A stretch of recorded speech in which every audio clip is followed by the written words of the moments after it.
മറിഞ്ഞൊന്നും നിൽക്കണ്ട. മറിഞ്ഞത് നിൽക്കണ്ടേ? 19 വയസ്സായ മൂന്ന് മോളാ. എന്നാ പറ്റി കഴപ്പിൻ്റെ അസുഖാടി എനിക്ക് കാമത്തിൻ്റെ അസുഖം. കാമരാന്താടി എനിക്ക്.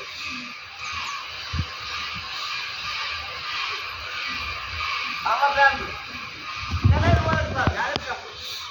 എൻ്റെ അതിലുണ്ട് ക്യാമറ ഫോണിലൊക്കെ കാണാം.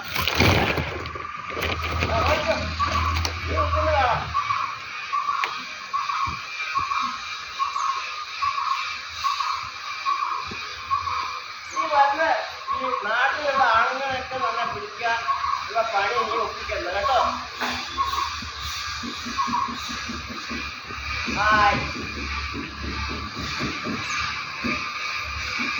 കേട്ടോ, നിന്റെ കയ്യിൽ മാത്രമല്ല മൊബൈല്.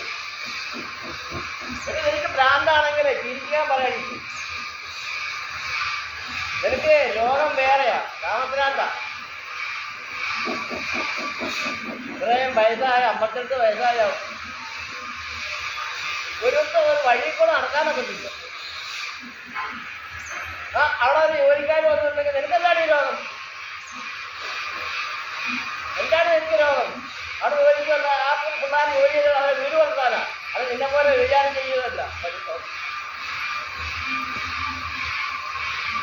ഇനി കിഴക്കോട്ടും പടിഞ്ഞാട്ടോട്ടും എന്തിനാണ് ഈ മറച്ചത്? എനിക്ക് മാത്രമല്ല മൊബൈൽ, ഞങ്ങൾക്ക് എല്ലാവർക്കും ഉണ്ട്. ഫോട്ടോ എല്ലാവരും ഉണ്ട്. നിന്റെ നോക്കേട് ഇന്ത്യക്കാരനെ കൊണ്ടുവന്നല്ലോ. അഡ്വക്കേറ്റ് ബിജു എന്തിയേ? നിന്റെ മോളെന്തിയേ? നീ വല്ലവരുടെ ഫോട്ടോ എടുക്കാം. വല്ലവരുടെ വീട്ടിൽ ഞാനേ കുടുംബത്തിൽ താമസിക്കുന്നു. പന്നപ്പട്ടി രാന്ന് 1-2 പ്രാവശ്യം കൊണ്ടുപോയതല്ലേ. ഞാനല്ല കൊണ്ടുപോയത്, വേറെ ഉണ്ട്. നന്നായി ഭ്രാന്തി, മുഴുഭ്രാന്തി. ഭ്രാന്താണെങ്കിൽ അട്ടമാനം എന്ന് പറഞ്ഞാലേ ഈ മയക്കുമരുന്നും മറ്റും കഴിച്ചിട്ട് ഇതാണ് രോഗമായി നിനക്ക്. അതെ, മാറണമെങ്കിലേ നല്ല ഡോക്ടർമാരെ കൊണ്ട് കാണിക്കും. സൈക്കോയെ അവർ ചികിത്സിക്കും.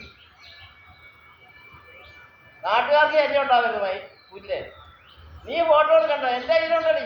നിന്റെ ഫോട്ടോ പറഞ്ഞുകൊണ്ടിരിക്കുക. അപ്പത്തെ ജോലി ചെയ്യാൻ പറ്റുന്ന ആമ്പിള്ളാരെ അവർ പേടിച്ച് നടക്കുക.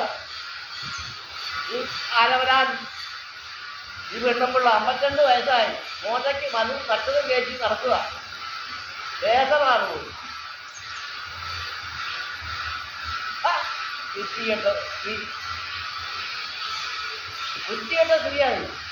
നിനക്ക് കല്യാണം കഴിച്ചു കൊടുക്കാൻ ഒരു മോളിലോട്ട് പൈല് ആ ചേട്ടൻ പഠിക്കാവുന്നു.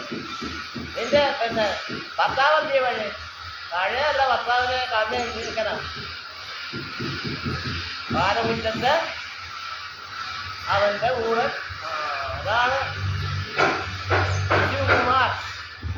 അഡ്വക്കേറ്റ് ബിജുകുമാർ എന്തിയടി?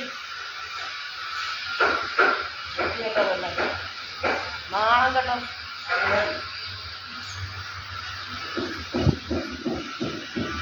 വഴക്കുണ്ടെങ്കിൽ നല്ല ആണുങ്ങളെ വിളിച്ചു.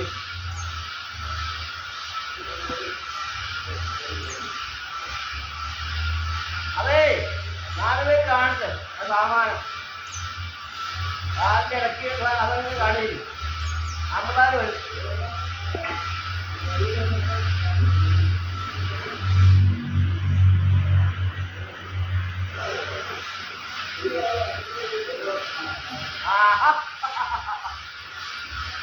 ഭ്രാന്താണ് ആർക്കാന്ന് മനസ്സിലായില്ലേ? ഭ്രാന്ത് ഇവനെ ആനമൈക്ക് തിന്നേച്ച് വന്നിരിക്കുക.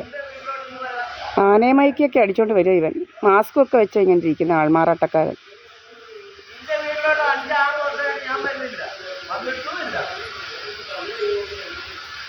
വന്നവൻ്റെ കാലുമുട്ട് കാണത്തില്ല.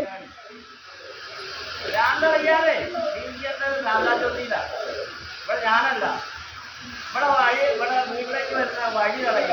ഒരു വീട്ടിൽ വഴിയുള്ളൂ. നീ എന്നാണ് മൈലേ നീ എന്നാണോ വഴി? നിന്റെ അമ്മയെ കൊണ്ട് എഴുതി വെച്ചിട്ടാ ഈ ബാക്കിയുള്ള വഴി ഞാൻ മാറ്റുന്നത്. കോടതിയിൽ മാവേലിക്കര മുനിസിപ്പൽ കോടതിയിൽ വൃത്തികേട്ട ചന്ദ്രൻ വക്കീലായിരുന്നു അഡ്വക്കേറ്റ്. എഴുതി വെച്ചിട്ട് നിന്റെ അമ്മയെ കൊണ്ട് ആ ഇന്ത്യക്കാരൻ എന്ത് ചെയ്യും? എന്താ ലുക്കോ ലുക്കു ലുക്കോ ലുക്കു സുഖമാണോ ലുക്കുവേ? അവനെ കുറെ കൊണ്ട് താമസിച്ചു.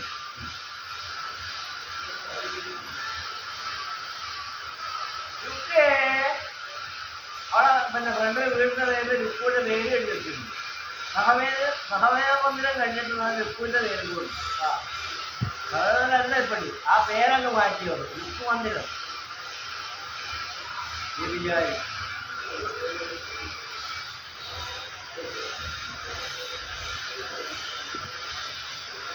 ഫോട്ടോ എടുക്കാൻ എല്ലാവർക്കും അറിയാം.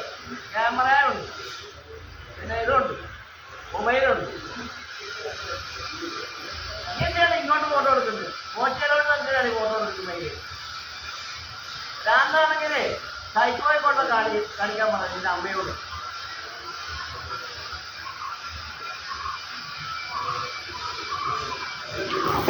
അങ്ങനെ കണ്ടറിയത്തില്ല ആർക്കാ ഭ്രാന്തെന്ന്. ഇങ്ങനെ ആണുങ്ങളെ കയറ്റി വെച്ചോണ്ടിരിക്കുക. ഇങ്ങനെ ആണുങ്ങളെ അവിടെ എവിടെയും കയറ്റി വെച്ചോണ്ടിരുന്ന് നമ്മുടെ പേര് പറയച്ചില്ല ജോലി. കണ്ടില്ലേ പറയുന്ന ഭാഷയൊക്കെ കേട്ടില്ലയോ? എന്താ ഒരു സാഹിത്യം, മലയാള സാഹിത്യം പറയുന്നവൻ. നമ്മുടെ ക്യാമറ ഓഫ് ചെയ്യുക. നമ്മുടെ ഇൻവെർട്ടറുമായിട്ട് കണക്ട് ചെയ്ത് വെച്ചിരിക്കുന്ന ക്യാമറ നിരന്തരം ഓഫ് ചെയ്യുക. ഇന്ന് രാവിലെ ഉണ്ടായിരുന്നു ഡ്രാമ.